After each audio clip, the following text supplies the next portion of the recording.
Hey guys, my name is Aaron, and today I'm going to be giving you a speech on CTE. So imagine you're leaving an NFL game with your friends and family on a Sunday night, and it was exciting, exhilarating, emotional, but little did you know that every single hit given and taken from players was slowly actually killing their brain 1 second at a time, every day, every year. It slowly, progressively gets worse. Hopefully by the end of this speech, you guys will know a little bit more about CTE and the dangers of it and how it can affect athletes and even your families. If you don't know you have it, maybe some of these symptoms may help you realize a diagnosis.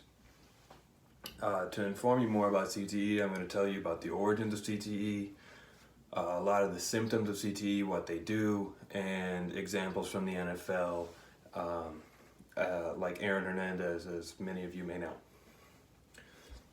So CTE is not actually a recent discovery of a disease. We actually knew about it long ago, but it was just known as being punch drunk. So people thought that these boxers back in the 1930s essentially took so many shots to the head that their head was just disoriented, and they were getting the same symptoms as if you were drinking the night before and you were hungover, and your body would just reacclimate to what it was before. But little did they know that it's actually the same thing as CTE, all these rapid concussions going to the head.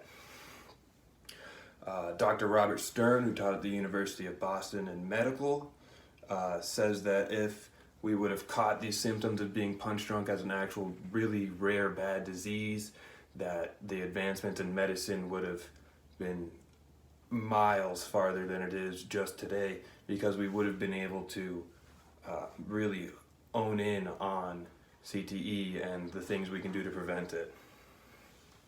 So, moving on to my second point, I would like to discuss the symptoms of CTE, which can be very scary and very serious, making this one of the most deadly diseases in all of athletes and some families. According to the Concussion Legacy Foundation, CTE forms proteins in your brain called tau, which rapidly expand and form clumps of muscle and random just brain all over. So your brain gets very disoriented and doesn't know what to do. So your brain starts deteriorating from the inside out, which is not good.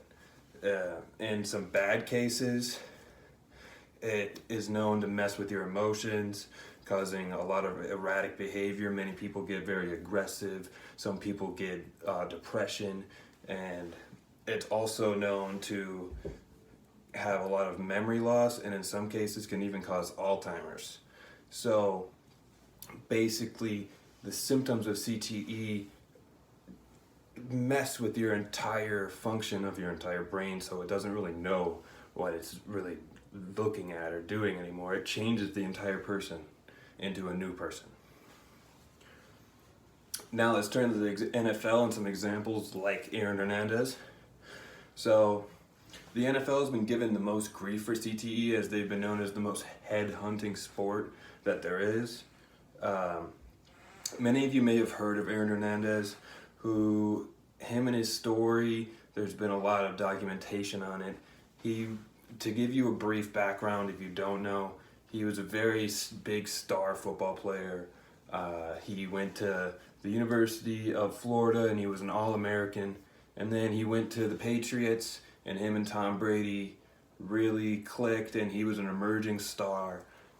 And sometime in 2016, he got arrested on the first-degree murder charge of his sister's future husband, Odin Lloyd, which sentenced him to jail for many, many years. So, unfortunately, on April 19th, 2017, he ended up, as a majority of other CTE patients do, and unfortunately he committed suicide on that day in jail.